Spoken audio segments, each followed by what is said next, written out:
O livro de Jonas, uma história subversiva sobre um profeta rebelde que odeia a Deus por amar os seus inimigos. Jonas é diferente dos profetas do Antigo Testamento porque, tipicamente, eles são coleções das palavras de Deus que foram faladas através do profeta. Mas este livro não se concentra nas palavras do profeta. Pelo contrário, é uma história sobre um profeta realmente mau e desagradável.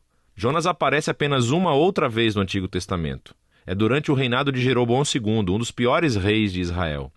E Jonas profetizou em seu favor, prometendo que venceria uma batalha que recuperaria todo esse território na fronteira norte de Israel. É importante saber que o profeta Amós também confrontou Jeroboão, e, através dele, Deus reverteu especificamente a profecia de Jonas, prometendo que Jeroboão perderia todos esses territórios, porque ele era um rei terrível.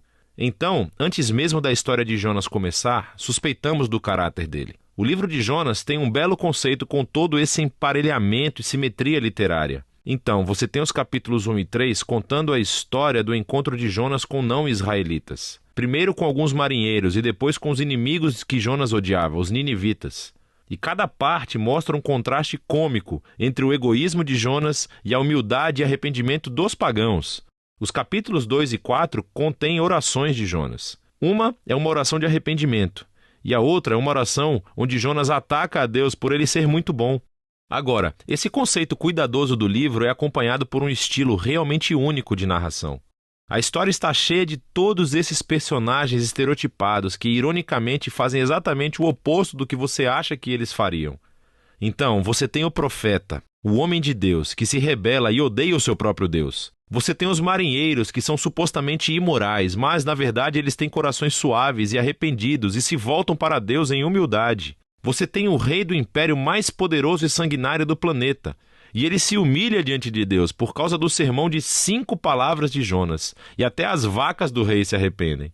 Esse tipo de história se encaixa no que hoje chamaríamos de sátira.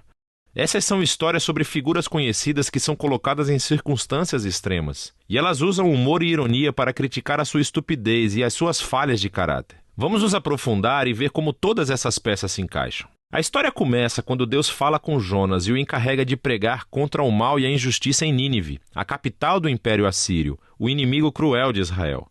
Mas, em vez de ir para o leste, para Nínive, Jonas vai na direção oposta, entrando em um navio que vai para tão longe quanto possível, para Tarsis.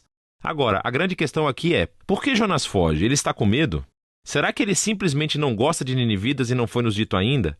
Então, o homem de Deus tenta fugir de Deus. E ele embarca em um navio cheio de marinheiros pagãos, e entra no casco do navio e adormece. Então Deus envia uma enorme tempestade para acordar o seu profeta, enquanto, ironicamente, os marinheiros no convés estão bem atentos para tudo o que está acontecendo.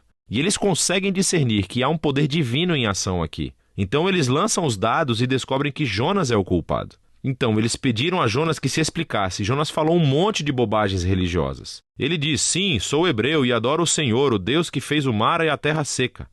Esse cara deve estar brincando, não é mesmo? Deus fez o mar e a terra seca e Jonas é burro o suficiente para fugir desse Deus escondendo-se dentro de um barco? E quando os marinheiros perguntaram a Jonas o que eles deveriam fazer, ele diz, podem me matar, certo, me atirem ao mar.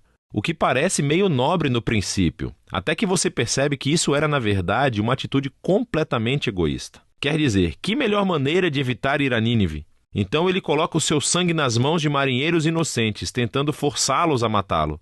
Eles estão relutantes, é claro, e se arrependem diante de Deus, mesmo quando o atiram ao mar. A tempestade desaparece, e eles acabam temendo o Deus de Israel. E, ao contrário de Jonas, eles realmente adoram a Deus. Mas Deus frustra os planos de Jonas de escapar de Nínive. À medida que Jonas afunda, Deus providencia um túmulo molhado e estranho para ele. O estômago de um peixe grande. Agora, é claro, em circunstâncias normais, isso seria a morte certa. Mas nessa história, tudo está de cabeça para baixo. E assim, a morte submarina de Jonas se torna na sua passagem de volta à vida. Apertado no estômago dessa besta, Jonas profere uma oração, onde ele nunca pede perdão, mas agradece a Deus por não abandoná-lo. E ele promete que obedecerá a Deus daí para diante, não importa o que aconteça. E a resposta de Deus é bastante cômica. A baleia vomita Jonas de volta à terra firme. Então, mais uma vez, Deus manda Jonas ir pregar em Nínive, e Jonas obedece. Dizem-nos que Nínive era uma cidade gigantesca, levaria dias para percorrê-la. Então Jonas chega, e aqui está a sua mensagem. Dentro de 40 dias, Nínive será subvertida. São 5 palavras em hebraico. Seu sermão é bem curto e também estranho. Quer dizer, olha o que ele está falando. Não há menção do que os ninivitas fizeram de errado ou do que deveriam fazer para responder. Não há menção de quem pode destruí-los e, mais notavelmente, não há menção de Deus. O que está acontecendo aqui? Será que Jonas intencionalmente forneceu o mínimo de informação? É como se ele estivesse tentando sabotar a sua própria mensagem ou garantir a destruição de Nínive. Simplesmente não há qualquer esforço por parte de Jonas aqui. Quaisquer que sejam seus motivos, o plano não funciona. Porque tão logo ele profere esse sermão de 5 palavras, o rei de Nínive, toda a cidade, incluindo todas as suas vacas, se arrepende, com tristeza e pesar. Então, pela segunda vez, esses pagãos malvados se mostram mais receptivos do que o próprio profeta de Deus. Então Deus perdoa os ninivitas e não destrói a cidade. Ora, aqui está a parte brilhante da história. A última palavra do sermão curto de Jonas, subvertido, significa exatamente isso, virado. E pode se referir a uma cidade sendo derrubada ou destruída, como Sodoma ou Gomorra. Mas também pode ser usado para falar de algo que é transformado, como invertido e transformado na direção oposta. E assim, comicamente, as palavras de Jonas se tornam realidade, mas não da maneira que ele pretendia. Nínive foi subvertida quando os inimigos de Jonas se arrependem e encontram a misericórdia de Deus. O capítulo final encaixa todas as peças. Jonas está furioso e profere a sua segunda oração. Primeiro ele diz a Deus por que ele fugiu, lá no capítulo 1. Não foi porque ele estava com medo. Pelo contrário, era porque ele sabia que Deus era muito misericordioso. E isso é ótimo. Jonas realmente cita a própria descrição que Deus faz de si mesmo no livro de Êxodo e a joga na cara de Deus como um insulto. Ele diz que sabia que Deus é compassivo e que encontraria um meio de perdoar esses ninivitas horríveis. Dá para ouvir o desgosto na voz de Jonas.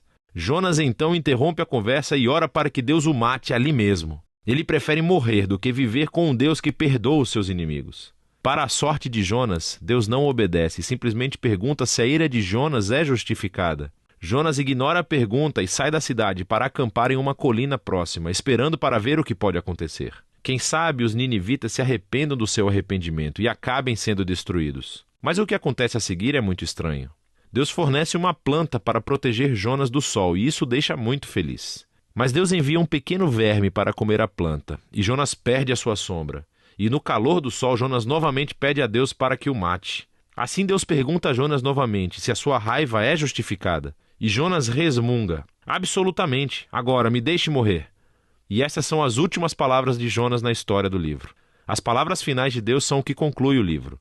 Ele diz que esse incidente todo com a videira foi uma tentativa de chegar a Jonas, certo? Jonas ficou todo preocupado e sentimental por causa da vida dessa videira, que ele usufrui somente por um dia. E Deus perguntou a Jonas: os humanos não são um pouco mais valiosos do que as videiras? Não é correto que Deus possa sentir o mesmo tipo de emoção e preocupação pela cidade de Nínive, que está cheia de milhares de pessoas que se perderam no caminho e que também perderam suas vacas? E é assim que o livro termina, com Deus pedindo a Jonas a permissão para mostrar misericórdia aos seus inimigos. E qual é a resposta de Jonas? A história não diz, porque esse livro não é objetivo. A questão é que o livro está tentando te confundir. E as perguntas de Deus aqui, na verdade, são endereçadas a você, leitor. Você aceita o fato de que Deus ama o seu inimigo? E então esse livro contém um espelho para quem o lê.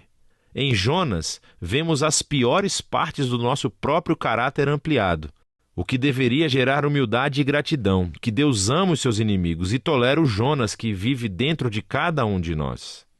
E então essa estranha história se torna realmente uma mensagem de boas novas sobre o tamanho da misericórdia de Deus e se apresenta como um desafio central na nossa própria vida. E esse é o livro de Jonas.